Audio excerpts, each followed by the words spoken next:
C'est bon Ouais, ça. ils ont pas lâché le morceau. Hein? Bah ouais, mais bon, c'est pas grave. Mais Écoute, en fait, les mots qu'il a utilisés, c'est exactement les mots qu'a utilisé Michel Van Praet dedans. Il parle pendant 5 minutes de ça, d'exactement ça. Et l'accompagnement des deux, allez quoi là-dessus. mais en même temps, tu l'as eu le diplôme. Oui, Attends, oui, je attends. l'ai.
C'est l'esthétique qui permet de mesurer la profondeur de la pièce.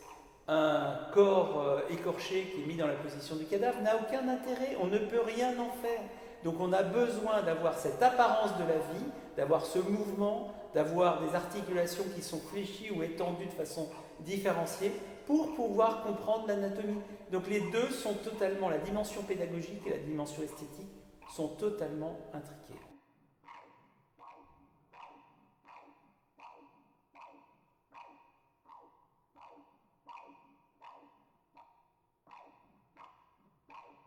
Donc c'est consubstantiel de la tradition anatomique. Et ça, bien sûr, quand le public se trouve confronté à ça, il ne peut pas comprendre. Il se dit, on a devant nous des gens pervers. Non, parce qu'ils ne comprennent pas l'acte anatomique. Et ça, il aurait fallu l'expliquer pour que les gens puissent y accéder. Mais c'est difficile à admettre, je pense, pour quelqu'un qui n'a jamais été en contact avec le cadavre.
corps est constitué à 70% d'eau, c'est ça qui donne le volume, la souplesse, voilà, la capacité de mouvement du corps de son vivant. Eh bien, quand vous retirez l'eau, le corps, les Anglais diraient qu'il shrink, hein, il se contracte littéralement.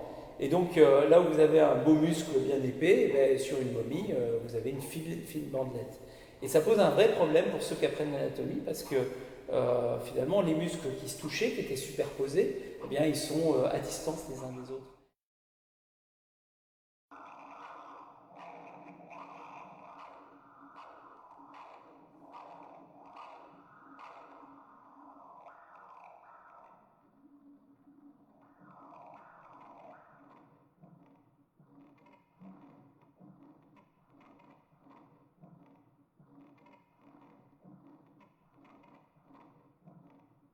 La mobilisation, elle est d'abord partie d'un sursaut d'indignation, c'est-à-dire comment peut-on utiliser des corps humains pour en faire des expositions, je dirais, bon, à la fois lucratives bien sûr, mais aussi distrayantes.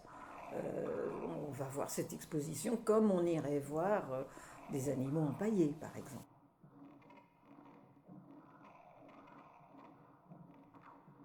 Comment procède Wynter von Hagens? Il prend un corps, il le dissèque, puis après il le plonge dans l'acétone. L'acétone, c'est l'alcool de Fragonard. Là, c'est de l'acétone. Et puis une fois qu'il est rempli d'acétone, comme le corps de Fragonard était rempli d'alcool, eh bien, il ne va pas faire évaporer l'acétone aussi facilement que ça. Il va mettre le corps dans une cuve dans laquelle se trouve du silicone liquide à très basse température. Et là, il va faire le vide. Et en faisant le vide, l'acétone va se transformer en gaz. Et on va avoir des petites bulles qui vont monter comme ça à l'intérieur de l'acétone. Et ça génère une dépression dans chaque petite cellule. Et le silicone, puisque le corps est plongé dans le silicone, va rentrer dans la cellule. Et là où on avait au début de l'eau, puis de l'acétone, on aura du silicone, et donc on va garder le volume.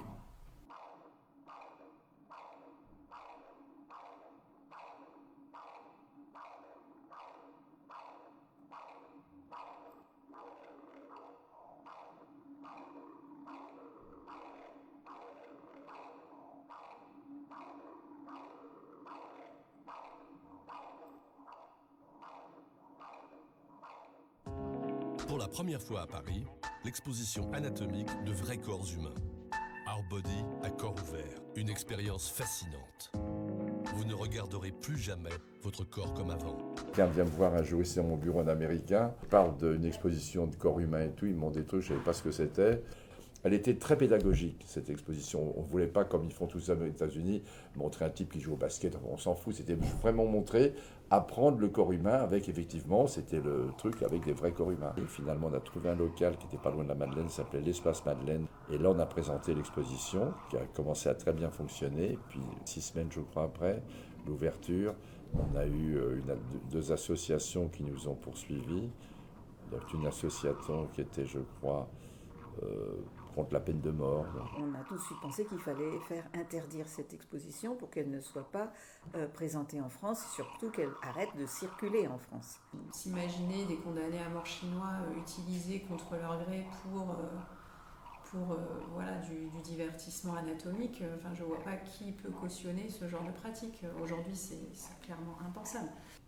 À partir de là, j'ai eu peur. Pourquoi? Parce que, étant conservateur d'un musée qui détenait exactement les mêmes pièces, il faut quand même dire, à ceci près que les gens qui sont dans le musée Fragonard sont morts avant 1770, voilà, et que ce sont des Européens, donc ce qui limite des risques d'accusation de racisme, voilà, de voyeurisme, je ne sais pas. Je me suis dit évidemment que j'allais être sur la sellette, et ça n'a pas manqué. Hein.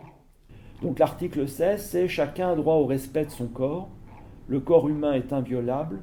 Le corps humain, ses éléments et ses produits ne peuvent faire l'objet d'un droit patrimonial. » En tant que professionnel voilà, de la mise à voir, que cette mise à voir, ça soit une mise à voir dans le domaine, on va dire, de l'éducation scientifique, de la culture, de l'art contemporain, on ne peut pas, avec le corps humain, faire comme si c'était des objets neutres. Ce ne sont pas des pommes. Une part de la façon dont on se comporte par rapport à des restes humains, c'est aussi un témoignage de la façon dont on se comporte par rapport à l'ensemble de l'humanité.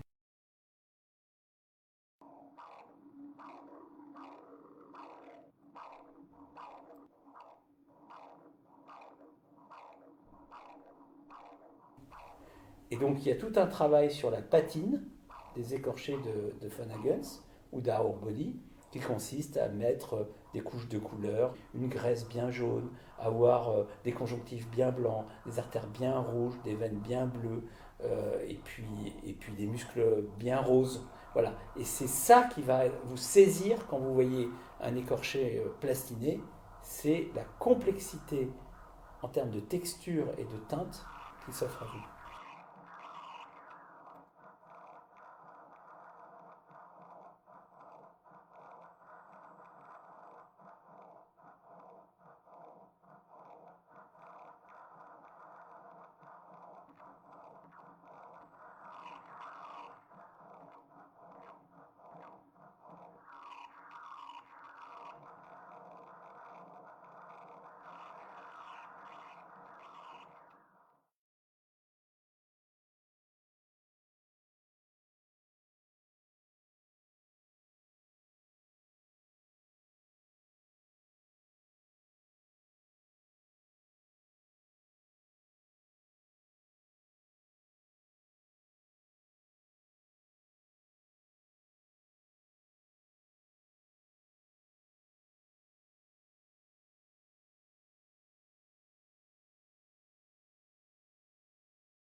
Il y a l'origine des corps qu'il utilise, où on peut se poser la question du respect du corps et de la marchandisation.